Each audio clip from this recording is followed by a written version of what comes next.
architecture is a great subject when we start to draw, because even though subjects can be quite complex, they are often able to be broken down into simpler geometric forms that are then assembled together for overall a more complex subject. So in that way, it's quite a good subject to work at getting proportion correct and some of the other elements of drawing that we need to develop.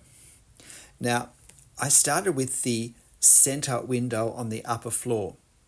Apologies, I had been drawing for a couple of minutes before I realized I hadn't turned the video camera on. But I started with the line above and below, and then I did the column on the left, and then I did a few marks to indicate where I thought the window was going to be, and then I positioned the column on the right hand side, and then I went to the left and did the same thing, but noting that it wasn't a single column on the right hand side of the second window, but it was actually a double column and then another double column. These are the sorts of details, very important when we draw architecture, that we see before we put the pen on the paper. Now you can see I am drawing directly in ink. I can't erase any marks I make, and so my drawing style is also developed to suit this way that I like to draw, that I wanted to push myself to learn to draw. I found that drawing in pencil first, I was erasing more than I was leaving on and getting very frustrated with becoming quite perfectionistic. So I thought the best way to deal with this is to draw directly in ink, and that way I can't erase anything. I just have to push on. And can I say, about this stage, I wanted to abandon the drawing because it just looked a bit inaccurate, a bit messy. Some of my longer horizontal lines I thought looked terrible, and some of the ones I'm yet to do look terrible as well. But this drawing, for me personally, is a great example of what I often say, which is finish every drawing, persevere, because often what looks so terrible at the start or halfway through doesn't look as bad by the end for all sorts of reasons. And I'll talk a little bit more about that at the end. But at this point now, I'm drawing the balustrades in, and notice what I've done.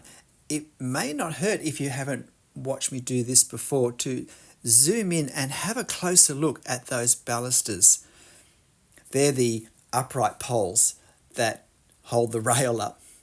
And just see how I've done them. I've wanted to suggest the detail that's there in real life without drawing it all. And it's a great example of drawing the effect of what we see, not what we actually see. You'll notice I didn't do those horizontal lines as great big long lines. I'd come to enough grief doing the ones below, so I did them as a series of shorter lines end to end.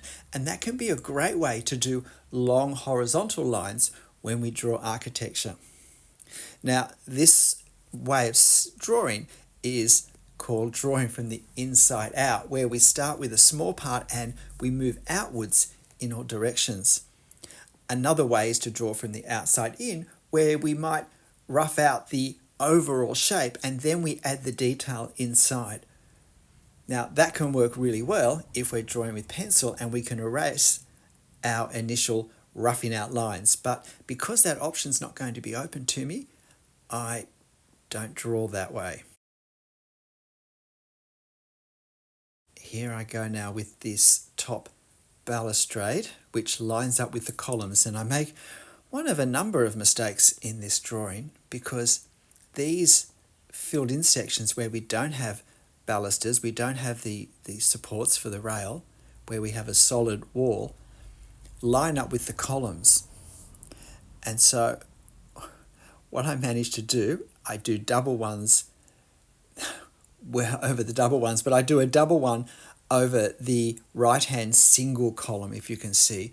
And so I look at this for a while thinking, oh gosh, how am I going to fix this? And in the end, I decide just to leave it, that it's not worth sweating over. And at the end, have a look. And something which concerned me so much, and again at this point I thought, oh, maybe I should just stop drawing this and start again or do a different subject. Again, at the end, it's really not noticeable.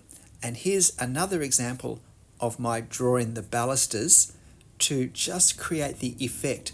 There's far too much detail to hope to draw with the 0.3 millimeter Copic multiliner that I'm using, but I still want to give the sense that they do have a shape. They do move in and out. Some parts are a bit thicker than others. So what I'm doing is I'm suggesting the shadows that the actual form creates. And our brain sees that suggestion of shadow and goes, oh yes, I know what that is. And it fills in to our understanding what we're not actually seeing, but can now see, in inverted commas, in our imagination as being there. And see these darker shadowed bits under the corners that we have in the center here? These places where we have to do a thicker shadow along a long horizontal line, which often happens because the sun's above coming down, they always give us a chance to correct horizontal lines that aren't quite straight. And so it's always good before we actually put those shadows in to think, do I need to try and raise a certain part of this horizontal line on the left or right hand side or in the center, or lower it even? It can be very helpful for that. Now I move to the lower floor. Now I started with the upper floor because there was nothing in the way of it, and that meant it was more straightforward to do and to just concentrate on the basic geometry, the rectangular shapes with the other shapes in them. But on the ground level floor, firstly, the ground's not even. We have a figure, we have a fence in front, a wrought iron fence. We have a couple of lamps on the fence posts, and we have a street light on the left-hand side as well. Now, see me just drawing this figure. I actually did a dress rehearsal for the figure off camera on another sheet of paper before I started the drawing, just to get a sense of how small do I think I need to draw it, and is it possible to do with this pen. Now, what I'm doing now is I'm establishing my, if you like, horizontal line, which is the top of the fence. So because I always draw the closest objects first, I'm going to need to draw the fence before I draw what's behind the fence, because I want the fence to feel like it's in front. And so that lets me draw these horizontal lines. Now, the other horizontal line to pay attention to is the lowest horizontal line when we don't have ground level being that horizontal line. So when we have a slope, now this isn't a strong slope, but the road does slope from left to right going downwards. And so our lowest horizontal line the whole way across is actually the lower level of the wrought iron fence. And so I draw that horizontal line in, and then I draw the slight downhill line of ground level under that. It can feel like it's going to be complicated to draw this street with a sloping angle, and it's easy to think, oh, I'll just make it straight. But if we keep doing that sort of thing, then we don't learn that actually it's not as hard as we think. We just have to think in the right way. We just have to order our process. And when we draw a little bit directly in ink and we can't erase anything, we soon start to learn the things that we have to do in what order. So our materials start to guide us with a bit of experience with the best way to do it, the best process, the best drawing strategy, what to start with, what to do next, and what to finish. And now I'm moving along. The lower floor, while it was a bit more complex because we had things in front, it becomes easier and faster in that we align the columns and the windows with what we've already done on the upper floor.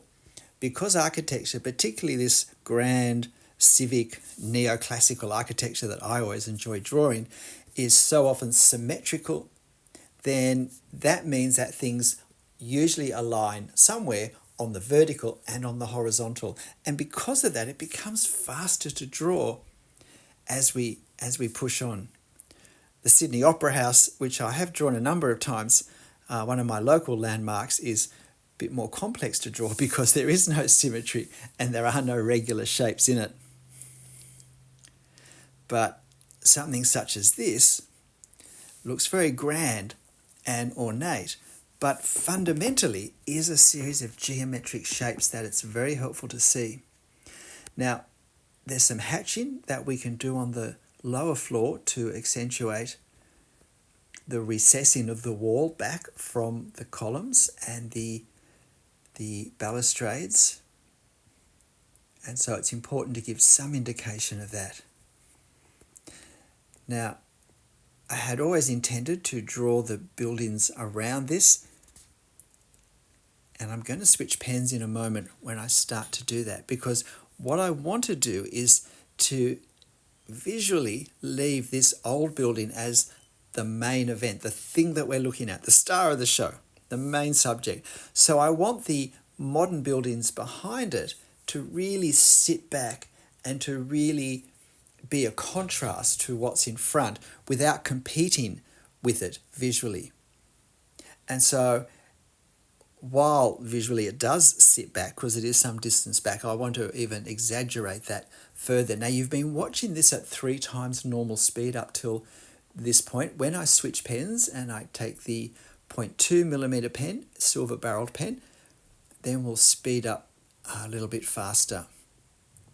Actually, we've just sped up now because I'm just now putting the gutter in, and there was a lot of repetitive lines that you can see what's happening. If you want to watch me draw this at my actual drawing speed, you can use the cog icon to adjust the speed to half the speed you're watching it, which will bring it back to just a little bit faster than my actual real-time drawing speed. So now with a lighter pen, a 0.2mm pen, I'm just doing really as a suggestion of this building behind. I really want it to be almost a shadow behind the old building. But that doesn't mean that we can rush it. Every line has to be intentional, and we have to place every line carefully. I'm also going to do the shadows on the walls on each side as well. So keeping it nice and light, trying to get it as accurate as I can, and now working out this other building that's actually a bit further back than the one I've just drawn. Now, these details further back don't line up exactly. I'm not worried about that at all. I just want it to look credible. Now, you'll notice that what I do with this lamppost is I'm very careful with my hatching here to leave the lamppost unhatched. There were a number of lines there already, and I wanted to leave enough white and create enough contrast on each side so that the lamppost would become more visible than it was. And there's the second side done as well. So here we have it. What do you think? For a drawing that probably on 3 occasions I came very, very close to abandoning, it was a great lesson for me personally on doing what I keep saying to do in my videos, which is don't stop halfway through. If you've got problems with what you've drawn, it becomes a learning opportunity. If we can realize that when we're learning to draw, we're not creating artworks, we're learning a skill. And the lines that aren't right give us a clearer focus of where to put the ones that will be in a more accurate situation. It also alerts us next time we draw where we need to focus in our observation and perhaps slow down a little in putting the ink on the paper. I'm happy enough with this little building in the Australian city of Hobart. Why not have a go drawing it? You'll find the reference photo on my channel community page, of course, so you can have a go drawing this too if you'd like. But hey, in the end, whatever you're drawing, however it looks halfway through or at the end, make sure you have fun. I'm Stephen Travers. I'll see you next time. Bye.